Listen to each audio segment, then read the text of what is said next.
Once you get to where you can maintain this radius and you can go ahead and hit, I'm gonna intentionally chunk this one. Once you can intentionally chunk it and still hit a really good chip shot, that's when your brain just kind of releases.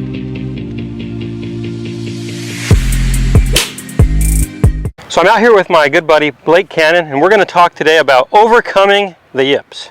Yeah, the yips are terrible. So I'm going to give a quick backstory on this one. I actually got the yips chipping when I was a junior in college. I remember the day that I started to develop them. I was at Tucson National. They had freshly overseeded, and it was just like mud with no grass. I started sticking the blade in. I had like 6 chips that week that I hit a foot. And it plagued me for a year after that, and I couldn't figure it out. And there's always this age-old debate, is it technique, is it mental? The truth is it's a little bit of both, but I believe for most people it starts with something technique related. And what happens is you start doing something that's a little bit flawed, and then you go down a rabbit hole of trying all these different things that probably don't help it, and there's no doubt that it starts to mentally affect you to the point where you feel like you're in this hole and you can't get out of it. But I did get out of it, and now I consider myself to have an excellent short game. You know, it probably took me a year or two, but I'm hoping we can shorten that curve and help you guys get to that place a little faster than I did. Okay, so let's talk about some of the issues we see that technically can start to cause the yips to show up. What are some that you see, Blake?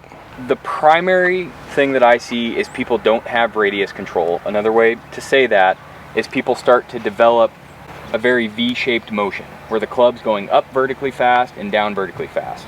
And what happens is, you know, you go from where you maybe have this big of a margin for error at the ground to make good contact to this big. And what you start doing is you start sticking the leading edge in the ground really hard.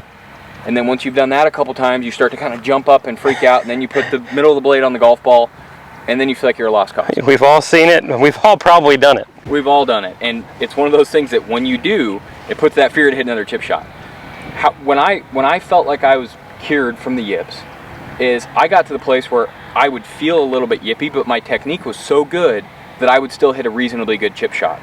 Once I did that, my brain just went, oh, like it was freeing. So how did I do it? Well, what I did is I learned how to maintain my radius throughout the golf swing, and I will continue to harp on that because it is the most important thing. What that means is this club head should stay relatively the same distance from your chest throughout the entire motion, right? There's a lot of drills we can do to fix that, but what happens, another thing that causes a lot of people to get the yips is they get really fast in their motion, really fast and short in their backswing. Yep. I believe a lot of that is just fear of contact, and that's one thing that your brain starts to do to you. Once you get to where you can maintain this radius, and you can go ahead and hit, I'm gonna intentionally chunk this one. Once you can intentionally chunk it and still hit a really good chip shot, that's when your brain just kind of releases. So go back to some of our previous videos where you watch radius control, get those fundamentals down, and I think you'll be good to go. Yeah, so I want to talk about what I have seen historically taught. So historically, teachers have taught players to get a lot of weight on their front foot, move the ball in the back of their stance.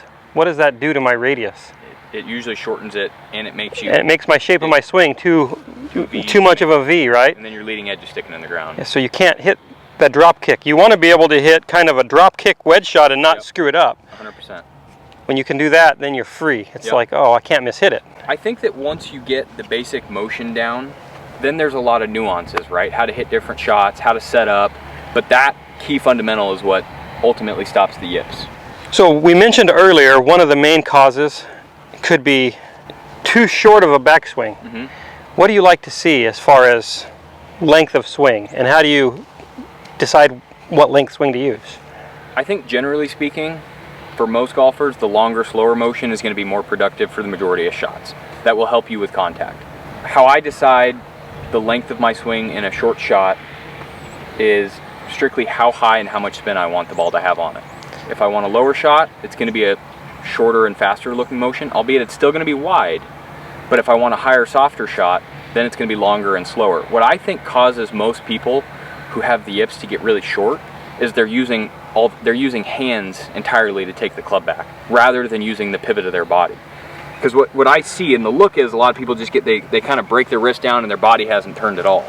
So from here, the only chance they have to make good contact is to perfectly time that unhinging, which I think is very challenging to do consistently. There's a few guys who have done it, but they all had unbelievable hands, and I think there's a much simpler way, which is to to let the pivot of your body drive the motion. Generally, just by doing that, you'll see people's motion start to get smoother, slower, and with a lot more control. Awesome. Okay. Hope you guys like this video. Please hit like and subscribe. I'm happy to announce that I'm now the short game agent for Milo Lines Golf, and I look forward to helping you guys all out through your process of improving your short games. So if you guys want to schedule a lesson with Blake, come to the MiloLinesGolf.com. There'll be a spot there for you to schedule a lesson with Blake. Thanks, guys.